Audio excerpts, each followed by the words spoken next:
Hello, dears. How are you, Miss? Our lesson today is about using the distributive property to multiply on page 293.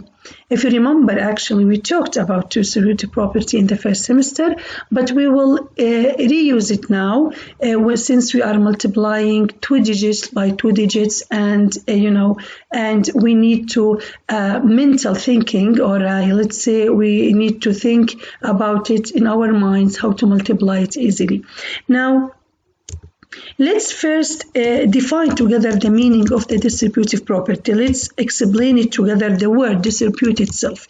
Now, if you look here at this, at this slide, as you can see here, if I have this, let's say, sugar cubes, ice cubes, and I want to distribute them, among these all girls, these 5 girls. I want to, to give these girls, let's say, the 5, the 10, okay, the 10 cubes. Now, I can just give every girl one ice cube or one sugar cube, then I can just add another 1 cube, so every girl will have 2 cubes, okay, 2 sugar cubes. Now, distributive now in math, as I said, it's a mental math strategy, okay, in which you will use it when multiplying or to multiply.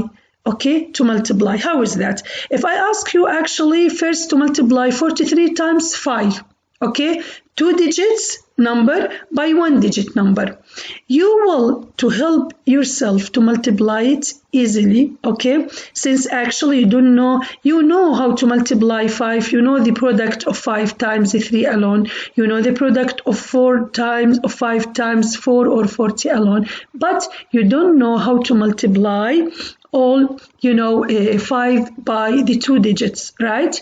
So what we need to do, we will break apart. As you can see, we will break apart 43 into tens and 1. 4 tens, which is 40, and 3 ones, okay?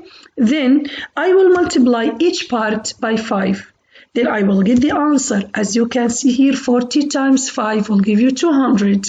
Okay, 5 times 4 will give you 20, and 0 it will be 200.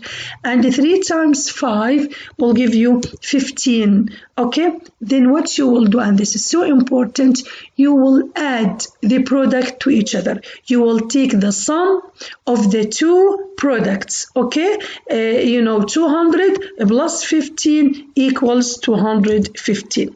What about if I multiply? Actually, what we have just done in the example before, it's using the distributive property. How is that? Actually, if you want to use the distributive property, as I said, you will breaking apart, or you will split the 28 into 2 parts, 20, and 8. Now, but what I will do, if I have 2 digits multiplying by 2 digits, we will see that in the other, in the other slide. But here, you will just multiply it you will just multiply 4 times, and you will open parentheses, and you will break apart the 28 into 2 tens and 8 ones, okay? Then what you will do, Yamis, you will multiply 4 times 20. Okay, look, what are you doing? You distribute the 4 among the tens, and then you distribute the 4 among the ones. You multiply it by 20 alone, okay, and then you multiply it by 8 alone. Then you sum the 2 products. You add the 2 products together. Now, so as you can see, the first product will be 80. Okay, 4 times 20, it's 80, plus 4 times 8, it will be 12, so it will be 32, so 80 plus 32, it will be 112, so it will be 112, okay? Now let's solve example 293, which is on example 2, which is on page 293. Now, if you notice, Miss, in this example, I have 2 numbers. Both of them consist of 2 digits. Okay, you can see I have 12 times 15. Okay, this is the new thing here, miss. This is how I will, why do I actually reusing the distributive property, although we just explained, if you remember, we explained it in the last semester. But why are we using it again? Because we need it.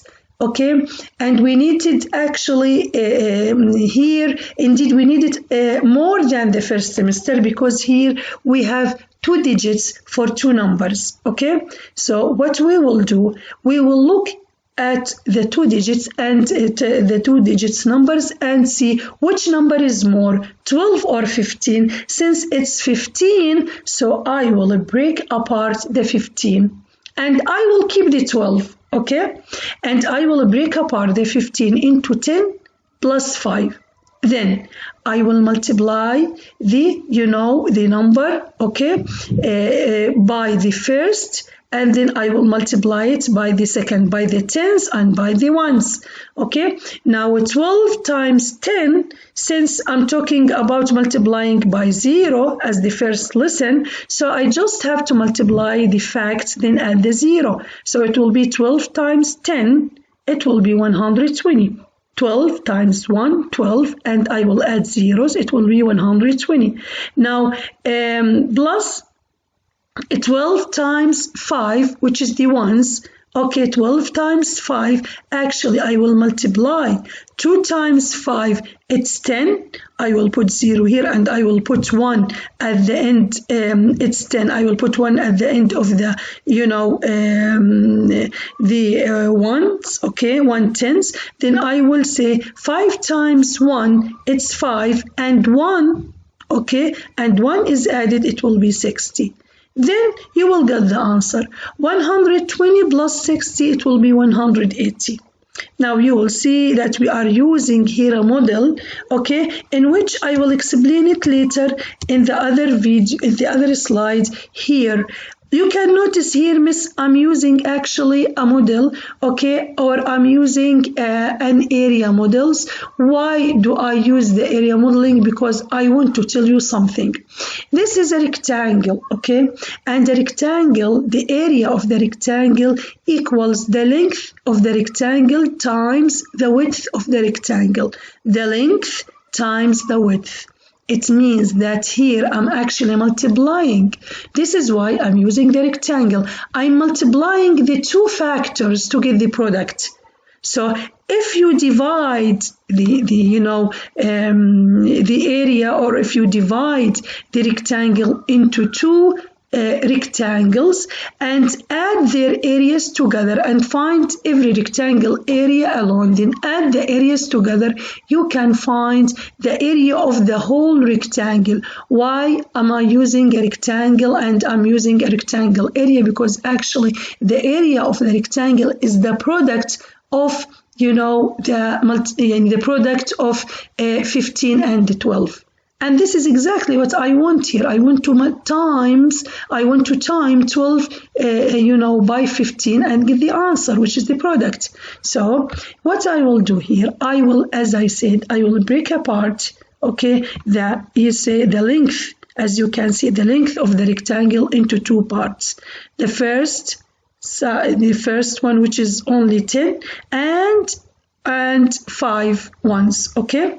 Then I will multiply 12 times 10, which will give me 120, the area of the first rectangle, and then I will multiply 12 times 5, which will give me 60. When I multiply 5 times 2, then I multiply 5 times 1 and then add 1, it will be 60, the area of the second, the small rectangle. Then I will add the areas of the 2 rectangle, which will give me 180.